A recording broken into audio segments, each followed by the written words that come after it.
guests with us. We have Ms. Sunaina Pathak, MD of Methods Apparel, and we have our own Mr. Jambukeswaran, founder of JJ Tax. So I'm Sunaina. So I lead this company called Methods Apparel Consultancy. I am a apparel manufacturing expert. I have 23 years of experience, and I've been, I have had my post graduation from NIFT, coupled with MBA operations from Symbiosis. I'm leading Methods Apparel Consultancy since 2014. So in the intro, I think I would just like to say that I have 23 years of experience in the industry. We specially provide, our core expertise is to do productivity improvement for the apparel manufacturing industry. And we have been serving the industry since last 18 years in India, although the company is 42 years old. Methods is a well-known brand in the industry now, so we are the leading consulting group in India.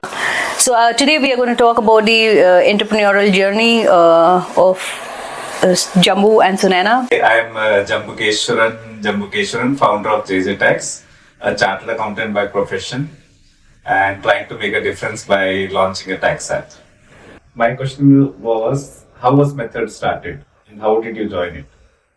Okay, so basically, I was working for this company, Orient Craft, and before Methods. And one day, one of my friend who was, a colleague also, and I was very much interested into industrial engineering, and he told me about a website, methods.co.za, and he said, since you're interested in industrial engineering, why don't you go into this website? There's a lot to learn. So I actually found the website very interesting, and I wrote to the founders that I want to learn further about your training programs, and because they were offering a lot of training programs, and do you offer in India and all. Now, incidentally, Mr. Roger Thomas, who was the founder of Methods, he got my mail, and at the same time they were already having a project in Bangalore. So that's when they started. So he wrote back to me immediately that very excited, that somebody, is interested into our services. And we corresponded on the emails for 6 months. And actually for 6 months, he didn't even know whether I'm a male or a female. And after 6 or 7 months, he asked me, are you a female or a male? Because I'm not familiar with the name, whether in Indian names, so I told him I'm a female. And then one of the funny questions he asked me, can you ride a scooter? Because you'll be going around the customers, So I said, no, I can't ride a scooter. Anyway, and in India, you can't really ride a scooter. Yeah. It's not safe. Nevertheless, so 6-7 months on the mail, to and fro, asking various questions, all of that. And then he actually interviewed me through his friend who was here. He was a consultant in one of the buying houses. So he asked me to meet him, and I met him, and then he sent me an offer letter, and then I joined him in 2004, November. And ever since then, he would always see I'm the reason that we settled in North India, because I was here, and then he came back here, and then we settled. He was here for almost 11 years. And that's when I came to know about Methods, and I joined Methods. Okay, so Methods is originally a South African company? Yeah, definitely. Yes, it is a South African company. And in fact, before that, actually, Roger had a friend who had a company by the name Methods. Okay. It was a UK-based company, and they actually signed a NOC that can I use the name Methods, because so the company name originally was Methods Workshop, and we could not get that name here, and then so we went with Methods Apparel Consultancy. Who incorporated your company? Oh, none other than JJ Tax. We have been associated with her since 2004. So, I had a friend, DB, who was, who was linked to you, and ITC, and he gave me your, because when we were incorporating, we didn't know what to do, so he put us in touch with you, and then the rest is history. So it's been 20 years now. Yeah, it's been history. It's been 20 years we have been together, I would say, yes. Mm-hmm. I was not aware of 20 years. So yeah, so it is 2 decades, actually, 2004 and now to 2024, wow. That's a long time. So, you and Roger started this company? Yes. Methods Apparel, me and Roger started. So we were the only, of course, he was a founder and I became the director. I didn't even know what directors are supposed to do, Of course, I was happy with the word director, but nevertheless, it was a very big, I would say, the kind of trust he had put into me was huge. So I'm really, thankful and also very proud that I've lived up to it. Yeah, I think you've kept his legacy going on. Well, we hope to, make it bigger and bigger. So, how would you rate your journey in methods and in your personal life right now?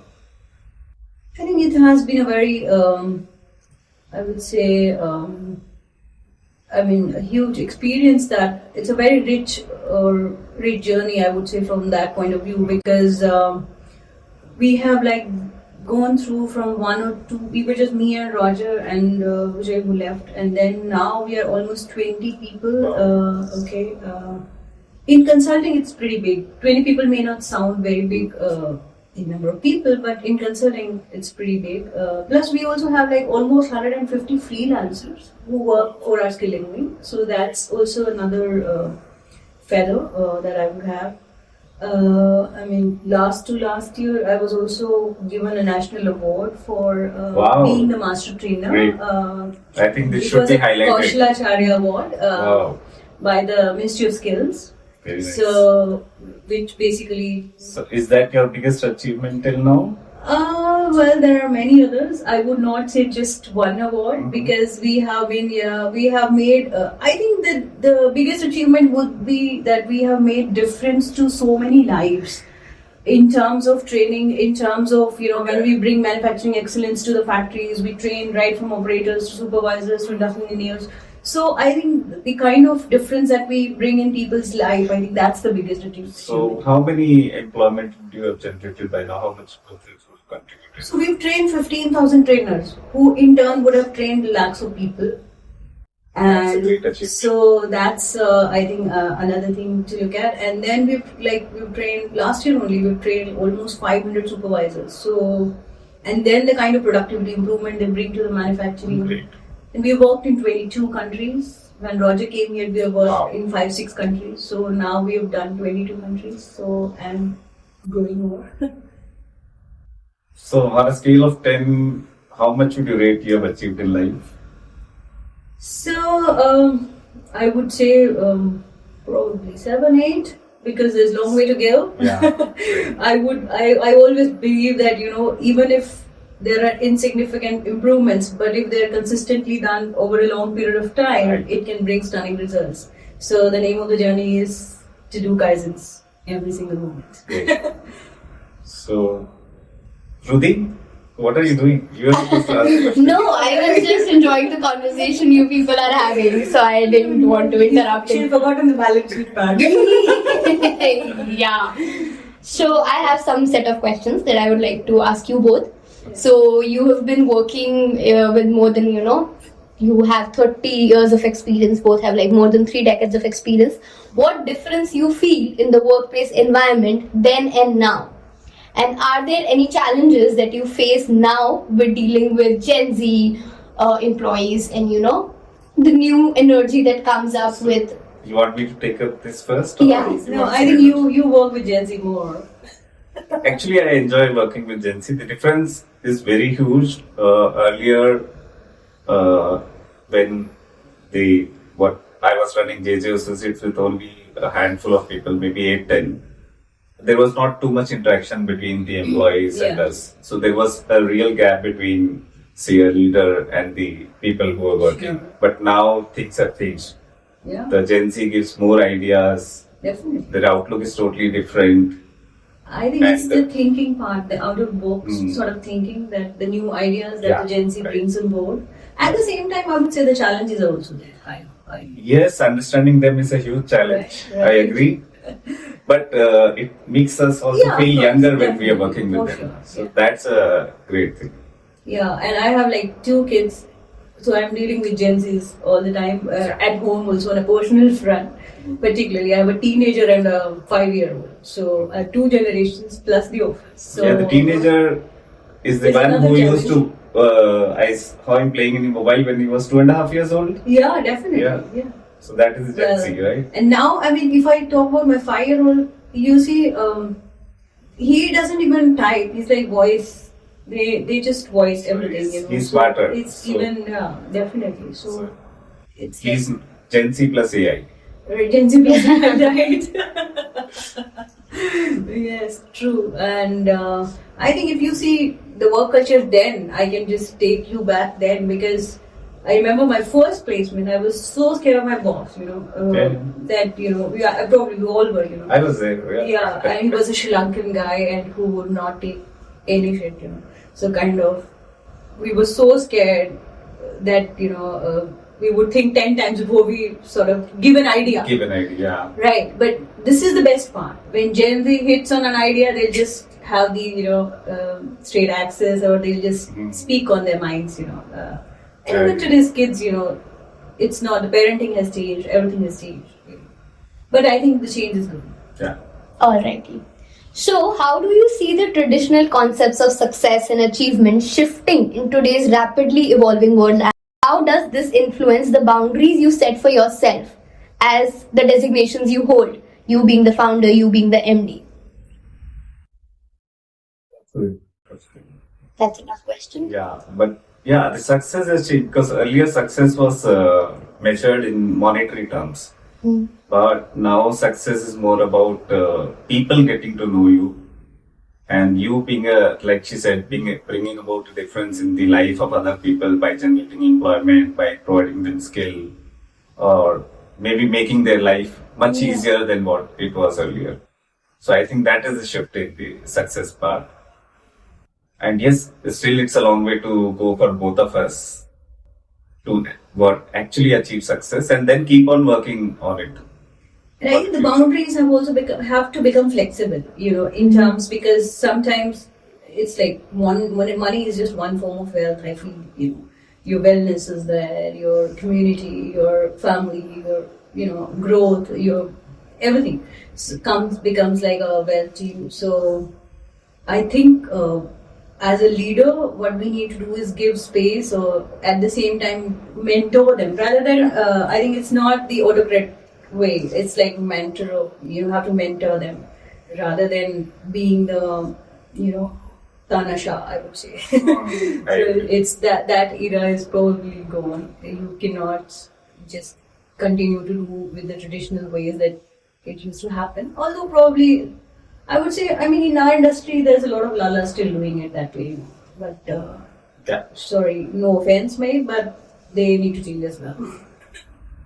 Alrighty. Also, do you guys think that it is important to set boundaries in the workplace? For example, if I'm starting out, I have just like 2 years of experience working with Jumbo sir, and it's always been great. I have that space where I can tell him how I feel about certain things. I'm open to give suggestions, ideas. Even if I don't want anything, I can say that. So do you think it is important to set boundaries in the workplace? Things have changed. I don't think there should be any boundaries now. I think we all have to work together and grow together.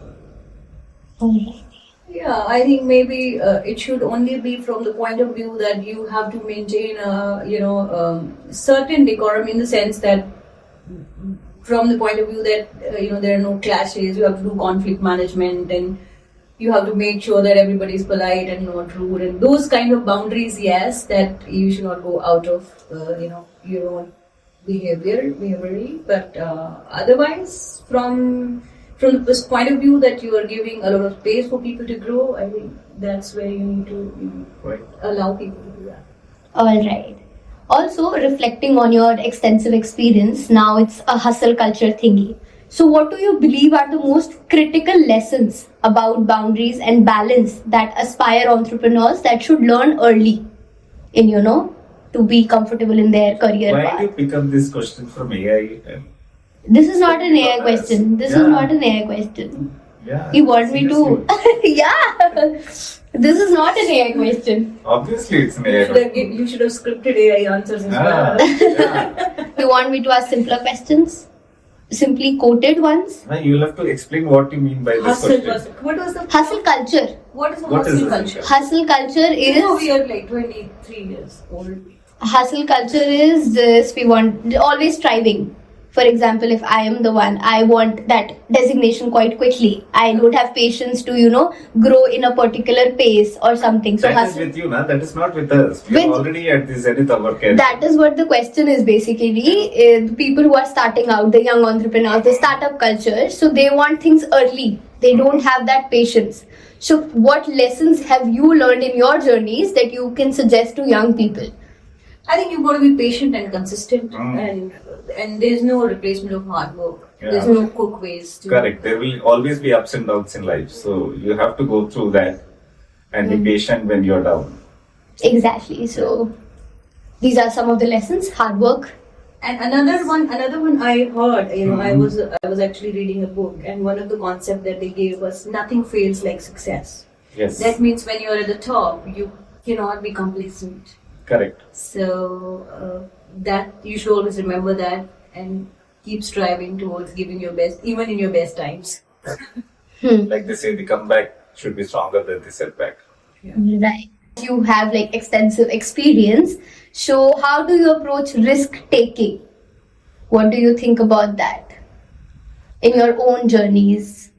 I think if you are having a life, it's always risky. There are always risky day-to-day life also. And you get to used to it. Of course, the measure of how much risk you want to take is different for everyone. But risks have to be taken if you want to achieve success.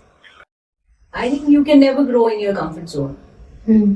So unless you come out of your comfort zone, and when you come out, there would be a risk. So you've got to be prepared to do that. And if you want to grow in life, in case you don't want, if you want to stay stagnant, that's another thing. You have to keep pushing the boundaries always, and constantly come out of your comfort zone, because then only you can learn and grow. I think. Correct. Running a company or a startup is always a risk. And particularly you, I mean, Jammu, I'm so impressed the way you have taken this startup and the whole journey of JJ Techs. I think that was a big, having so many employees Yes, and it is so much of overheads, working capital, and everything. It comes with risk. I think getting the funding is yes. the biggest risk any startup faces Definitely. nowadays, apart from the talent also. Definitely.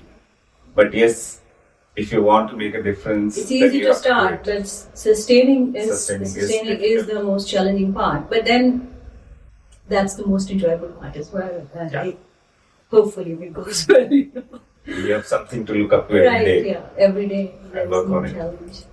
Alrighty.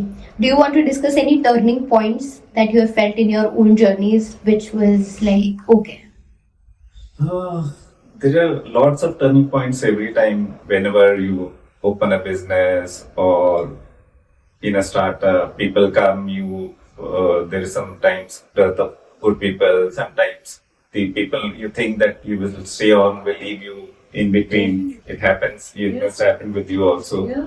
So there are many turning points, and we cannot quote one or two. But yes, challenges have to be accepted and faced, and we still go on. Still have to come back stronger. Yeah, A lot of turning points actually for me as well, because yeah, I know. personally, professionally, in all fronts, but you have to keep growing. I think that's the whole thing, is the show must go on, as they say. Correct. right? We were having this discussion in the morning itself. Yes. Yeah. Alrighty. Is there any mantra that you guys live by that you keep in mind and you suggest people when they come up with something that they are dealing with? Be it an employee, be it a family member. I think the only thing is there will be setbacks in life. You just have to keep moving on and ensure that whatever good people you have, they keep on growing with you all. That is my mantra. My mantra would be Kaizen, because I believe we do lean trainings and all. So I always believe that continuous improvements is, even if it's like a very small improvement, a micro level improvement. But if you continuously do it, I think that's where you can, but continuously and consistently. Yeah. The most important part is being consistent with it. If you do not do that, then you can, fall back. So that's the mantra everybody should adapt to. Alrighty. And sure, you're running a startup. What factors do you think somebody should keep in mind before they start something? Or there shouldn't be any factors. If you want something to get started, just go for it. I think you should keep the passion flowing. That is the only thing which should be kept in mind while running a startup. Alrighty. Sunaina ma'am? I think the thinking must be done before you start, because once you're sure this is the right thing you're getting into, like Jambu said, passion must. So if you don't have passion for it and you're just doing it for the sake of doing it because you just have to do it, or you are seeing others to do it, don't follow others, follow your heart, I would say. And if you are passionate about it, then you will only put the effort, the required to do that. So I think the passion is definitely the key. Like they say, if you actually, love your job, it's like going to play every day. Alrighty, we'll move to a fun segment now. As you have 2 kids and you're working with Gen Zs, we'll check your Gen Z lingo. Oh, Do you guys know the full form of FOMO?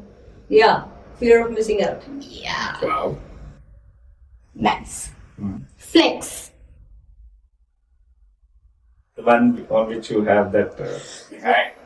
No. Flex is like a spur of a moment, is it? Yeah, flex is like maybe she's flexing her iPhone. Showing off. Yeah, kind of. So show off. She is a show off, yeah. Okay, that was not. Alrighty. TBH. TBH, okay. Thanks. What do you mean? I'm just making it out. TBH. TBH Jumbo sir is a great cricketer. Tea with beer? No. To be honest. To be honest, again. TBH is, to be honest, Jumbo sir is a great cricketer. Thanks. No cap. No plan. No boundary. Spendthrift? I have used this enough times with you. No cap. You're working with Gen Z all the time. Sunaina ma'am is looking lovely. No cap there. That means no sort of. I would say I'm not getting. No lie. No lie. Yeah, right. No lie is no cap now. No cap. That means no filter. Like Yeah. fine. Yeah. Jumbo sir is like, ये तो मेरे को समझ ही नहीं आता. ये use करती है यार आपके साथ. I don't know when she used that. Alrighty, this is an end to our episode. It was great having you two with us. Thank you. Any last words that you want this episode to end by? No, thank you, Jambu, for giving this opportunity to interact with you. I think we are thankful for you to spending time with us No, and it's coming for great. I always this show. love spending time with you guys. Thank you so much.